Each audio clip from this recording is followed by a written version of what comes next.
DriveU podcast. Today we've got a very special guest, and that is Mr. John Resurreccion. Okay, I was gonna selling cars like candy bars. That's Let's right. go. This is the selling cars like candy bars, guys.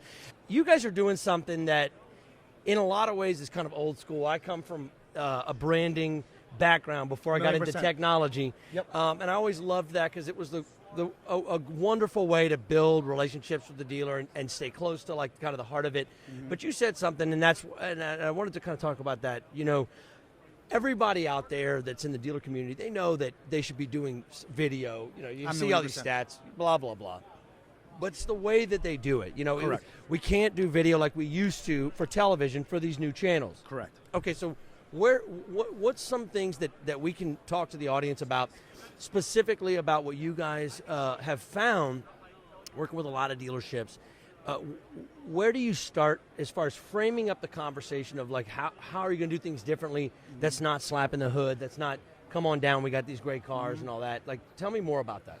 A lot of it has to do with this new generation and the new way of looking at dealers and how they can really succeed is really highlighting the most beneficial and the most invested asset they have, and that's their people.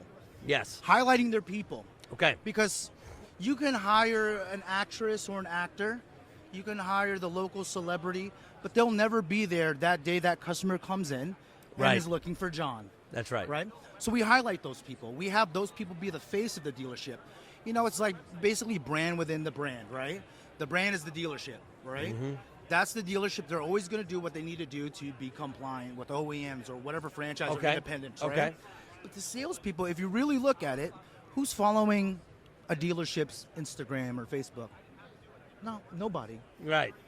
But Joe, who has 9,000 people following him on Instagram, or he has 13,000 people on TikTok following him, why isn't that guy the one making the videos? Why is he not being highlighted? And so what we've done at MXS is we literally encourage all of our dealer partners to really focus on their people. And ever since they've been doing that, and we're doing it in a different way. We're not doing it like your traditional, come on down. Yeah. We got the best inventory, the best price, the lowest. Look at this truck. Look at this truck. It's the one of a kind. It's like a candy bar. It's just one of those things that, you know, we talk about. I've been talking about this for the last 6 years. I've been doing this forever now, right? That seems like ions, but I don't get it. There's just some dealers that just they can't make that transition. Well, and don't you think part of it is they're scared, right? It's Yep. what they've known. It's the same reason why it took everybody forever to cancel the newspaper and then other things. And, you know, it's one of those deals where, you know, the other thing, have you noticed some dealerships are afraid to give that much control to their employees? You know what I mean? Yeah. Because they're like, what if they leave and stuff like that? Yeah. How do you guys work with them on that? Here's what I've found working with a lot of different dealerships. The new sales generation is your millennials. Yeah.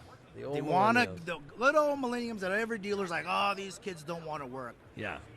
If you really understand the millennials, they just want to be a part of something. Yes. Right? So that's half of what this is solving. That's it. So it's better content, more reach, and you're helping with the culture. Yeah.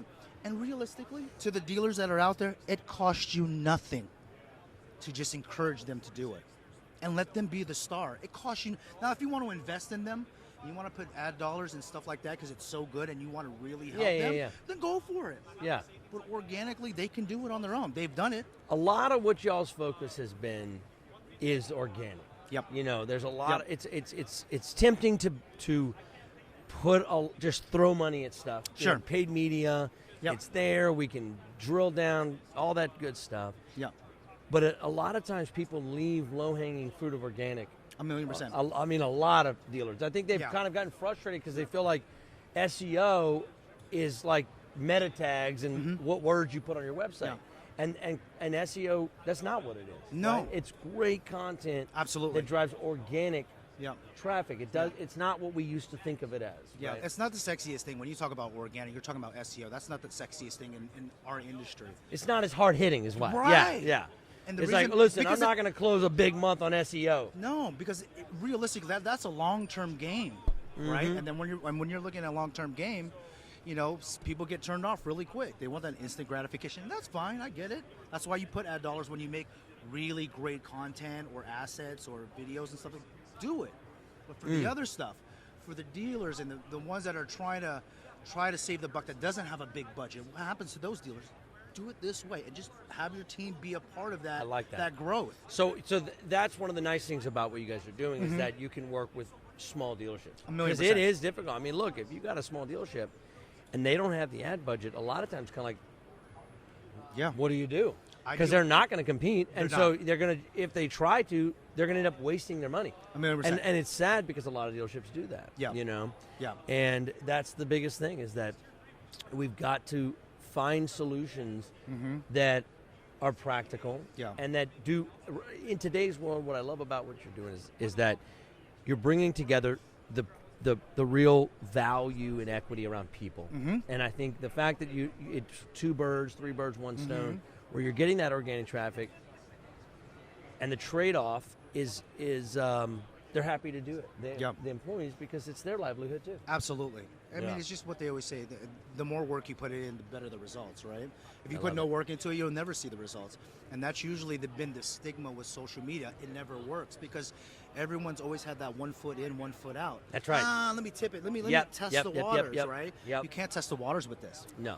You just can't. But, I've done this personally for myself as well when I was in the car world, and it just works. It's just you have to be consistent. It's all about the consistency game in this thing, right? That's right. And you just have, and no one's asking you to be, Spielberg. No one's asking you to be, the best actor in the world. No, it's just as long as you're okay. Basically, putting as it out long there. as you're authentic.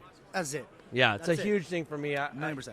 I've written a couple of books, and a lot of them are about authentic leadership and purpose and the human power of when you are doing things that help others, like a dealer does here, where it's technically helping this dealer, it's helping their family, it's helping them build up their confidence. In return, if they're just the authentic self, that's all people want to see nowadays. 100%. That's what people, other millennials, right, that are a big part of the audience of who you're trying to sell to, that's who's buying. Yeah. No, absolutely. So that's why, so for anyone that's out there and watching and listening, is just get away from the come on down. Just please. It doesn't work anymore. Let's just be real. Let's be authentic. Let's talk about other things. Let's be a part of the community. Let's highlight the community. Highlight your people. You will grow. I love it. And invest in that. I love it. Let that be a part of your 2023. Well, there you have it. So authenticity with your brand, with your people, leaning into that is where the low-hanging organic fruit is. Absolutely, 1,000,000%. John, thanks for being on the show. And for those of you out there, please tune in next time. It's been the Drive University podcast. All right, let's go.